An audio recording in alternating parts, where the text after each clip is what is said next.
Buyurur Allah Teala İmran surəsi 109-cu ayədə, bütün işlər Allaha qaytarılır. Yəni, bütün işlərin sahibi uca Allah, hər bir işində Rəbbinə möhtacsan. Yəni, insan anlayanda ki, bu ayəni oxuyanda Rəbbimiz bu ayədə bizlərə nə xitab edir? Bütün işlər Allaha qayıtır. Yəni, bütün işlərin idarəçiliyi, həyata keçməsi, hər şey Allaha aiddir. Yəni, insan anlayanda ki, bütün işlər Allahın əlindədir və hər şeyi sonsuz hikmətlə idarə edir, o zaman qəlbi rahatlaşır, içində bir sakitlik olur, arxayınlıq bürüyür onu, sevincli olur.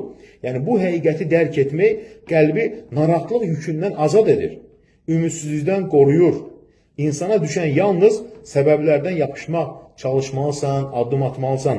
Amma Allaha təvəkkül edirsən, yəni Allah arxalanırsan və nəticəni uca Allahın hikmətinə həvalə edirsən. Baxın, nə gözəl bir Rəbbimizin bizlərə buyruğu bir xitabı. Həmçinin insanın öz acizliyini qəbul etməsi zəiflik deyil, hikmət və ağıldır ki, həqiqətən bir bəndə bilir ki, hər zaman Rəbbinə möhtacdır. Bu, onu öz gücünə arxalanmaqdan uzaqlaşdırır və gücü tükənməyən, daimi sonsuz uca Rəbbinə bağlayır. İşini, baxın, işlərini Allahın ixtiyarına verdikdə, yəni deyirsən ki, ey Rəbbim, bu işin xeyirli olmasını mən sənə əvalə edirəm. Baxın, qəlbdəki sıxıntılar azalar və onların yerinə bənzəri olmayan dərin bir rahatlıq və arxayınlıq tutur.